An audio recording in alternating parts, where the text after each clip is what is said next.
হচ্ছে AGT live 24/7। ये है AGT Live 24/7। This is AGT Live 24/7। যতনা হামবাই দীপর কাহা তাকে অসংখ্য অসংখ্য ধন্যবাদ স্যার। বেলাইখে হামবাই স্যার তিনি নিয়ে পান্ডাও ফাইমান জানাই যত পুরোপুরি ভাবে যেটা ভাঙার প্রয়োজন ছিল, কারণ দেশ গঠনের ক্ষেত্রে সবচেয়ে প্রথম যেটা প্রয়োজন, একটা দেশের যদি আমূল পরিবর্তন করতে হয় তাহলে প্রথমে প্রয়োজন সেই দেশের শিক্ষা ব্যবস্থার আমূল পরিবর্তন ঘটানো। দেশ স্বাধীন হলেও কিন্তু সেই শিক্ষা ব্যবস্থার আমূল পরিবর্তন সেখানে ঘটানো হয়নি, যেটা একদম দূরদর্শিতার সাথে, সাহসিকতার সাথে এবং দেশ গঠনের দৃঢ় নিশ্চয়তার সাথে সংকল্প নিয়ে যিনি করেছেন আমাদের দেশের প্রধানমন্ত্রী এই শিক্ষানীতিকে নিয়ে এসেছেন। শুধুমাত্র 2020-তে তার ইমপ্লিমেন্টেশন হয়েছে তা কিন্তু নয়, 20-তে ইমপ্লিমেন্টেশন হয়েছে, কিন্তু তার জন্য দেশের শিক্ষানীতি কি হবে 2014 থেকে তার কাজ কিন্তু শুরু হয়েছে। 2014-তে প্রথম ড্রাফট তার নির্মাণ হয়েছে। সেই ড্রাফট আমাদের পূর্ববর্তী বক্তা যেরকম বললেন, সেই ড্রাফটের উপর সাজেশন আলোচনার জন্য আমাদের ত্রিপুরাতেও এসছে, ABRSM এর কাছেও এসছে।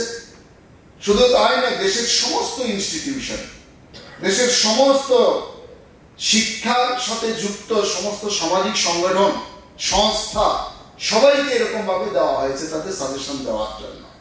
স্টুডেন্টদের মধ্যেও আলোচনা করা হয়েছে। এইখানে যেরকম আপনারা সেমিনার করেছেন, দেশের সমস্ত প্রমুখ ইনস্টিটিউশন গুলোতে ওপেন সবার সামনে সেখানে রাখা হয়েছে তার সাজেশন দেওয়ার জন্য। অনলাইন অফলাইন সমস্ত প্রক্রিয়াতে সেটাকে ওপেন রাখা হয়েছে। আমাদের দেশের যতগুলো ছাত্র সংগঠন আছে কিংবা যতগুলো রাজনৈতিক দল আছে, তারা বিভিন্ন সময় শিক্ষার বিভিন্ন বিষয় নিয়ে তারা আন্দোলন করেন, পথে নামেন। তাদের কাছেও তাদের শিক্ষা চিন্তা কি, শিক্ষার বিষয়ে তাদের পার্টির কিংবা তাদের ছাত্র সংগঠনের স্ট্যান্ড কি, মতামত কি, সেটাও চাওয়া হয়েছে এই শিক্ষানীতি গঠনের পূর্বে। আশ্চর্য হবেন আপনারা জেনে, দেশের প্রায় প্রত্যেকটা, কিছু ছোট ছোট পলিটিক্যাল পার্টি বাদ দিলে প্রত্যেকটা পলিটিক্যাল পার্টি তাদের মতামত তারা সাবমিট করেছেন।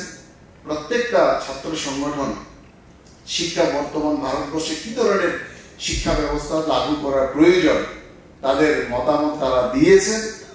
কিন্তু আমরা যখন পড়াশোনা করেছি সেই সময় SFI এর চাঁদা না দিয়ে আমরা কোনোদিন কলেজে ঢুকতে পারিনি, ক্লাসে থাকতে পারিনি, কিংবা কলেজে পড়াশোনা করলে যদি তাদের সভাতে না যেতাম, যদি তাদের মিছিলে না যেতাম, কিংবা যদি তাদের কোনো মিটিংয়ে অংশগ্রহণ করার জন্য ছাত্রছাত্রীদের উপর যে প্রেসার ক্রিয়েট করা হতো, সর্বদা কলেজে স্কুলে পড়তে হলে বিগত সরকারের আমলে SFI করতেই হবে, অর্থাৎ যারা অ্যাগ্রেসিভ ভাবে শিক্ষা ব্যবস্থা থেকে এবং ছাত্রছাত্রী থেকে শুরু করে শিক্ষক শিক্ষাকর্মী যাদেরকে কন্ট্রোল করে রেখেছিলেন, এত যাদের শিক্ষা নিয়ে চিন্তা ছিল, সেই সরকারের তাদের পার্টি কিন্তু যখন জাতীয় শিক্ষানীতি তৈরি হয়, যখন মতামত চাওয়া হয়েছে, সেই পার্টি থেকে অর্থাৎ কমিউনিস্ট পার্টি থেকে,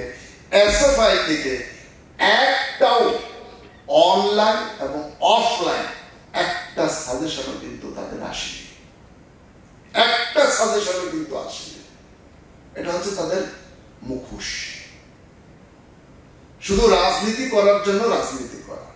যখনই দেশের জন্য কোন পজিটিভ কন্ট্রিবিউশনের বিষয় আসে, সেই পজিটিভ কন্ট্রিবিউশনের বিষয় থেকে তারা কিন্তু সেখানে মুখ ঘুরিয়ে নেন।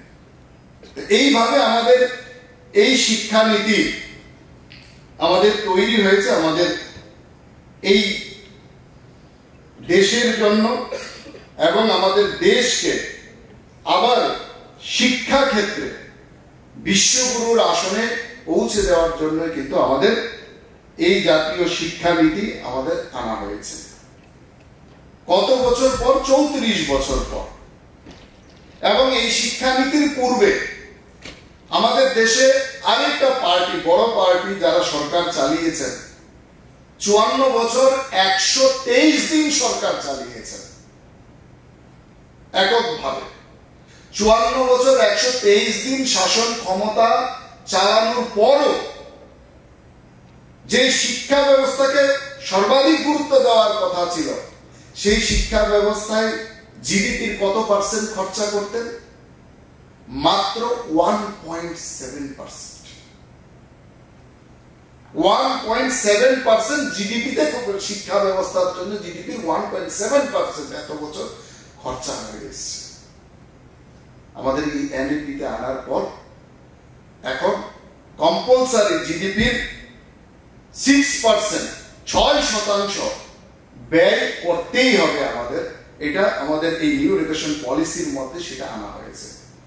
ইংরেজরা যেরকম কিছু সংখ্যক ভারতবাসীকে শিক্ষা দেওয়ার কথা বলেছে, এখানে 3 বছর 18 বছর পর্যন্ত সমস্ত ভারতবাসীকে, সমস্ত ভারতবর্ষের সমস্ত শিশুদের এখানে শিক্ষার অধিকারের আওতায় আনা হয়েছে, অর্থাৎ বাধ্যতামূলক করা হয়েছে। তার মধ্যে মেয়েদের শিক্ষার ক্ষেত্রে, মহিলাদের শিক্ষার ক্ষেত্রে এখানে বিশেষ গুরুত্ব কিন্তু এই শিক্ষা ব্যবস্থায় দেওয়া হয়েছে।